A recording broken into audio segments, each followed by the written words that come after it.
देखिए, आज मैं आपसे एक ऐसा टॉपिक डिस्कस करने आई हूँ जिस पर इंडिया में डिबेट होती रहती है, अरेंज मैरिज। कुछ लोग कहते हैं ये सबसे सेफ मैरिज होती है और कुछ लोग कहते हैं कई बार यहीं से प्रॉब्लम शुरू होती है। तो चलिए इसे आसान तरीके से समझते हैं, तो वीडियो को एंड तक जरूर देखना। राजा जी अपनी शक्तियों का पूरा इस्तेमाल कर रहे हो, लेकिन लौंडा यहाँ नहीं रुक। मान लीजिए आप एक कार्ड्स का गेम खेल रहे हैं और आपको बोला जाए कि गेम ब्लाइंड खेलना है, मतलब आपको अपने कार्ड्स ही नहीं पता और फिर भी आपको एक बड़ा डिसीजन लेना होगा।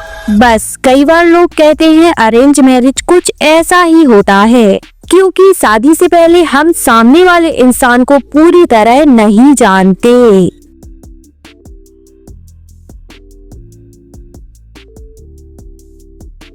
तो इसे समझने के लिए पहला रूल, रिलेशनशिप की रियलिटी। इसमें एक बहुत ही इंटरेस्टिंग बात आती है।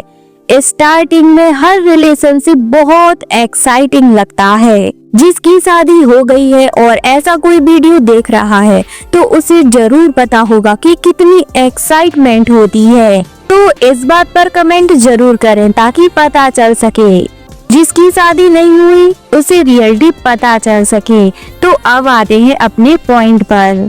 तो बहुत ज्यादा एक्साइटिंग लगता है, देर तक बात होती है, लव, केयर, अटेंशन सब कुछ परफेक्ट लगता है। और जैसे ही टाइम धीरे धीरे बढ़ता है तो उसके साथ रिस्पॉन्सिबिलिटी भी बढ़ने लगती है। बहुत सारा काम और रिस्पॉन्सिबिलिटी की वजह से कई कपल्स को लगने लगता है कि रिलेशनशिप पहले जैसा नहीं रहा। असल में प्रॉब्लम स्टार्टिंग की एक्साइटमेंट की नहीं होती, कम्युनिकेशन की कमी। इतना काम और रिस्पॉन्सिबिलिटी के चक्कर में प्यार से बात करना भी भूल जाते हैं, जिससे स्टार्टिंग वाली एक्साइटमेंट खत्म हो जाती है। आपको इस बात को समझना चाहिए कि रिश्ता पहले जैसा ही है, बस हमारे ऊपर रिस्पॉन्सिबिलिटी और काम आ गया है, जिसे हम रोज रोज ज्यादा बात नहीं कर सकते, बट इतनी बात तो कर सकते कि आपका रिश्ता अच्छा चल सके। सेकेंड रूल में अगर हम मॉडर्न रिलेशनशिप के एग्जाम्पल लेकर समझे, यहाँ पर रिलेशनशिप फीलिंग, केयर,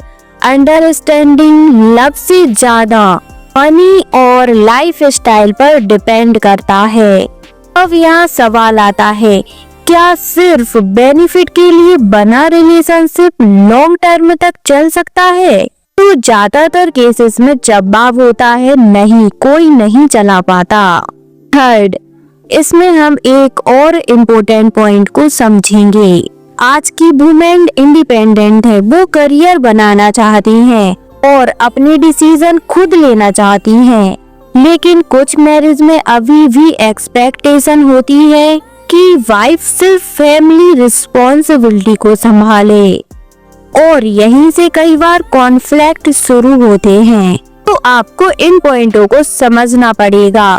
तो आप ध्यान से सोचेंगे तो आपको कुछ ना कुछ समझ तो जरूर आएगा। फोर्थ पॉइंट में हम बात करेंगे मैरिज की रियलिटी। तो सच्चाई ये है कि मैरिज सिर्फ लव से नहीं चलती, मैरिज चलती है 3 चीजों से, और जिसके पास ये 3 चीजें होती है वो कभी परेशान नहीं होता। वो 3 चीजें हैं रिस्पेक्ट, अंडरस्टैंडिंग और हॉनेस्ट कम्युनिकेशन।